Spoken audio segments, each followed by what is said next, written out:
Friends, Munmun কিচেনে তোমাদের সবাইকে স্বাগত। তো বাই দা ওয়ে, আমি মুনমুন আজকে চলে এসেছি আবার একটা নতুন রেসিপি নিয়ে। তো পটলের তোমরা অনেক রকম রেসিপি খেয়েছো, কিন্তু আজ আমি তোমাদের সঙ্গে একটা পটলের অন্যরকম রেসিপি শেয়ার করছি। এটা হচ্ছে পটলের তেল ঝাল রেসিপি। একঘেয়ে পটলের রেসিপি খেয়ে যদি বোর হয়ে যাও, তো এইভাবে একবার পটলের তেল ঝালটা বাড়িতে বানিয়ে দেখো। তো দেখো, তার জন্য প্রথমে আমি কিছু পটল নিয়ে নিয়েছি, একদম ফ্রেশ তাজা পটল। তো এই পটলগুলোকে প্রথমে ধুয়ে আমি একটা পাত্রের মধ্যে রেখেছি। তো দেখো, এবারে এই পটলগুলোকে আমি সুন্দরভাবে কেটে নেব। একটা ছুরির সাহায্যে দেখো পটলগুলোকে ঠিক এইভাবে কেটে নিচ্ছি, যেন মাঝের অংশটা খানিকটা সাদা থাকে। তো এইভাবে কিন্তু খোসা ছাড়িয়ে নেব, একটু একটু কিন্তু খোসা রেখে দেব। তো এইভাবেই দেখো বাকি যে পটলগুলো ছিল সব পটলগুলো কিন্তু আমি একই রকমভাবে ছাড়িয়ে নিচ্ছি। তো পটলের মাঝখানের অংশগুলো কিন্তু একটু ফাঁকা থাকবে এবং একটু একটু করে খোসাও থাকবে। তো এইভাবে দেখো সব পটলগুলো কিন্তু আমি সুন্দরভাবে ছাড়িয়ে নিয়েছি, দিয়ে ধুয়ে একটা পাত্রের মধ্যে রেখেছি। এবার যে অংশগুলো আমি খোসা ছাড়িয়েছি সেই অংশগুলোতে ছুরির সাহায্যে কিন্তু একটু কাট লাগিয়ে দেবো, যাতে এই পটলের মধ্যে তেল ঝাল মশলাটা সম্পূর্ণভাবে প্রবেশ করে। তো দেখো, সমস্ত পটলগুলোকেই কিন্তু একইভাবে লম্বা লম্বা করে আমি কিন্তু কাট লাগিয়ে দিচ্ছি, যাতে তেল মশলাটা এর মধ্যে প্রবেশ করলে তাহলে পটলের তেল ঝাল রেসিপিটা কিন্তু অসাধারণ লাগবে। তো একই রকমভাবে দেখো আমি তোমাদেরকে দেখিয়ে দিচ্ছি, সব পটলগুলোই কিন্তু এইভাবে একটু কাট লাগিয়ে দিয়েছি লম্বা লম্বাভাবে। দেখো সবগুলোই কিন্তু আমি এইভাবে কেটে নিয়েছি। দেখো তোমাদেরকে দেখিয়ে দিচ্ছি কীভাবে কেটে নিয়েছি। সমস্ত পটলগুলোই কিন্তু একই রকমভাবে কেটেছি। এবারে পটলের ওপরের আর নিচের যে অংশগুলো আছে ওগুলোকে দেখো আমি ছুরির সাহায্যে কেটে বাদ দিয়ে দিচ্ছি। তো প্রথমে আমি কিন্তু এই মুখের অংশগুলো কাটিনি, তাহলে মাঝখানে কাট লাগাতে কিন্তু একটু অসুবিধে হতো বন্ধুরা।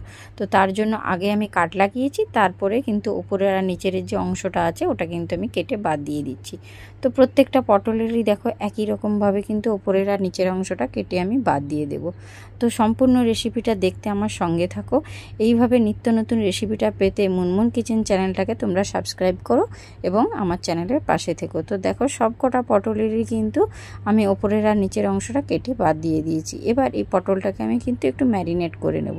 তার জন্য হাফ চামচ লবণ আর হাফ চামচ হলুদের গুঁড়ো দিয়ে খুব ভালোভাবে কিন্তু পটলের মধ্যে মাখিয়ে নেব। তাহলে দেখবে যদি লবণটা পটলের মধ্যে প্রবেশ করে তাহলে কিন্তু খুব খেতে সুন্দর লাগবে এবং রেসিপিটাও কিন্তু একদম অন্যরকম লাগবে।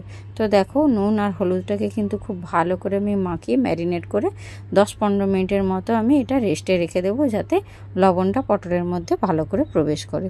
তো দেখো এটা কিন্তু ম্যারিনেট হতে হতে আমি কিন্তু এই পাশে তেল ঝালটা বানানোর জন্য এখানে কিছু মশলা নিয়েছি, কাঁচা লঙ্কা, রসুন কুচো, আদা আর পেঁয়াজ কুচো আর টমেটো কুচো। এবারে এই সমস্ত মশলাগুলোকে একটা মিক্সির বোলের মধ্যে দেখো প্রথমে আদা, রসুন, কাঁচা লঙ্কা, পেঁয়াজ আর টমেটোটাকেও আমি দিয়ে একটা পেস্ট বানাবো।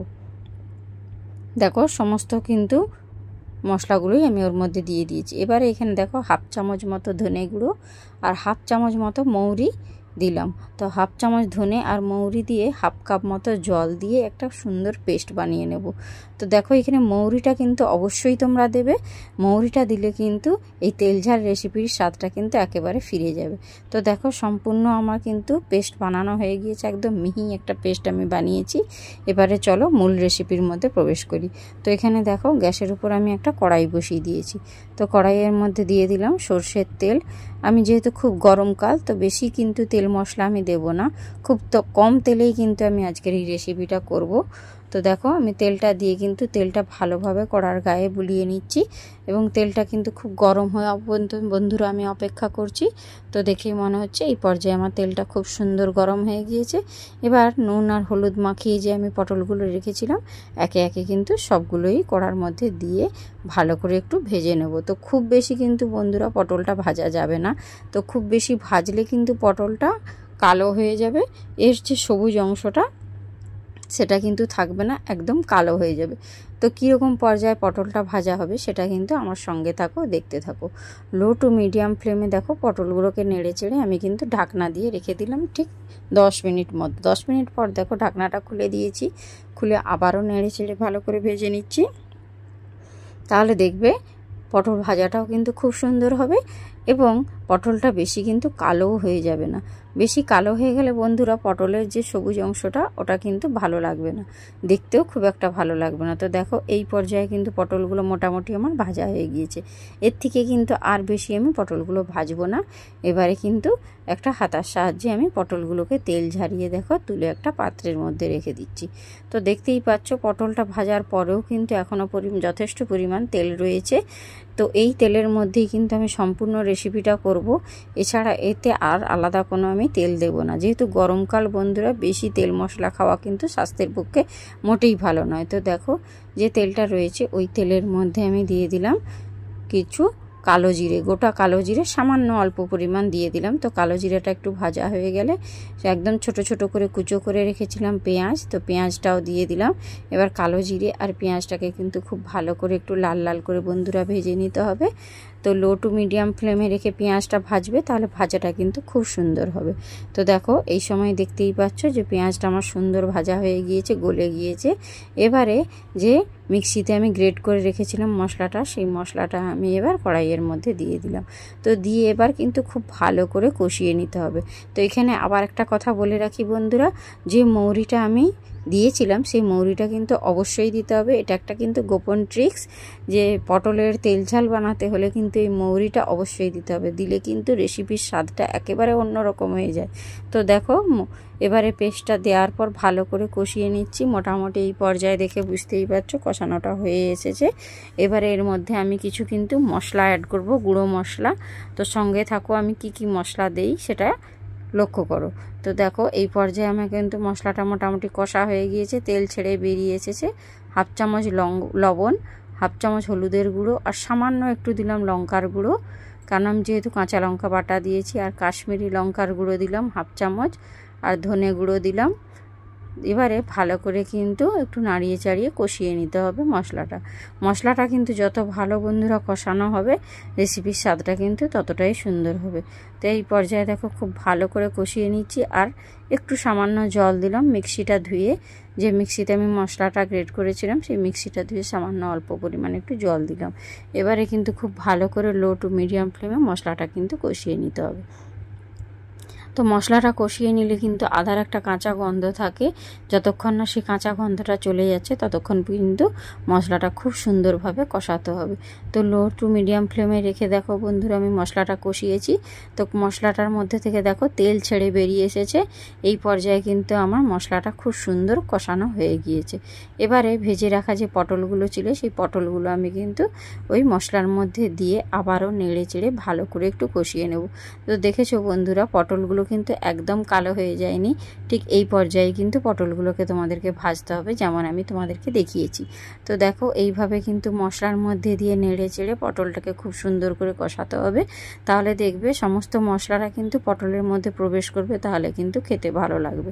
এবারে আমি একটু সামান্য অল্প জল দিলাম, জল দিয়ে কিন্তু আবারও নেড়ে চেড়ে ভালো করে কিন্তু আমি কষিয়ে নেব। মশলার মধ্যে পটলটা দিয়ে কষিয়ে নিলে কিন্তু পটলের মধ্যে মশলাটা প্রবেশ করলে খেতে ভালো লাগবে। তো দেখো এইভাবে কিন্তু লো টু মিডিয়াম ফ্লেমে রেখে কিন্তু মশলাটা কষাবে, নাহলে কিন্তু তলায় ধরে যেতে পারে। তো এইভাবে অনবরত কিন্তু মাঝে মাঝে আমি নাড়া দিয়ে দেখো সুন্দরভাবে কষিয়ে নিয়েছি। দেখেই বুঝতেই পারছো মশলা থেকে তেল ছেড়ে বেরিয়ে এসেছে এবং কড়ার গায়ে কত সুন্দর লেগে গিয়েছে, দেখেই বুঝতে পারছো মশলাটা সুন্দর আমার কষানো হয়ে গিয়েছে। এখানে এবার হাফ বাটির মতো আমি জল দিলাম। তো জল আমি বেশি দেব না বন্ধুরা, কেন এতে কিন্তু যেহেতু তেল ঝাল, তো এখানে গ্রেভিটা কিন্তু বেশি থাকলে ভালো লাগবে না। তো গ্রেভিটা কিন্তু একটু কম থাকলেই খেতে ভালো লাগবে। তো তোমরা তোমাদের পরিবারের সদস্য সংখ্যা অনুযায়ী কিন্তু গ্রেভিটা বাড়িয়ে বা কমিয়ে নিতে পারো। তো দেখো হাফ বাটির মতো জল দিয়ে আমি 10 মিনিট মতো এটা কুক করে নেব। তো এই পর্যায়ে দেখো একটু সামান্য চিনি দিলাম, চিনি দিলে কিন্তু রেসিপির স্বাদটা আরও একবার অন্যরকম হয়ে যায়। তো চিনিটা দিয়ে আবারও নাড়িয়ে চাড়িয়ে নিয়ে 10 মিনিট মতো একটু ফুটিয়ে নেব, যাতে পটলের মধ্যে মশলাটা প্রবেশ করে এবং খেতেও কিন্তু ভালো লাগে। তো এই পর্যায়ে দেখো ফুটতে শুরু করেই দিয়েছে। মোটামুটি এইভাবেই কিন্তু আমি 10 মিনিট ফুটিয়ে নিয়েছি। দেখো পটলের তেল ঝালটা আমার সম্পূর্ণ রেডি হয়ে গিয়েছে। যে পরিমাণ গ্রেভিটা ছিল অনেকটাই অংশ কমেও গিয়েছে। এই পর্যায়ে কিন্তু এর থেকে বেশি আর কিন্তু আমি ফোটাবো না। এবারে কিন্তু আমি গ্যাসের ফ্লেমটা অফ করে দেব। তো দেখো গ্যাসের ফ্লেমটা আমি অফ করে দিয়েছি। এবারে আমার পটলের তেল ঝালটা কিন্তু একেবারে রেডি। এবারে দেখো গরম গরম আমি একটা বাটির মধ্যে সার্ভ করছি। দেখতে পাচ্ছ বন্ধুরা কালারটা কতটা সুন্দর হয়েছে, খেতেও কিন্তু অসম্ভব মজা। গরমের দিনে এইভাবে কিন্তু একটু কম তেল মশলা দিয়ে যদি তোমরা এই রেসিপিটা করো, খেতে কিন্তু একদম অন্যরকম। পটলের অনেক রকম রেসিপি খেয়েছো, আজ পটলের তেল ঝাল রেসিপিটা একবার হলেও বাড়িতে ট্রাই করে আমাকে একটু কমেন্ট বক্সে কমেন্ট করে জানিও যে কেমন হয়েছে। তো আজকের মতো আমি ভিডিওটা এখানেই শেষ করলাম। তো দেখা হবে নেক্সট রেসিপির সঙ্গে। তো সঙ্গে থাকো, দেখতে থাকো, এবং মুনমুন কিচেনের চ্যানেলের তরফ থেকে তোমাদের সবাইকে অনেক অনেক ভালোবাসা। তো টাটা, বাই বাই।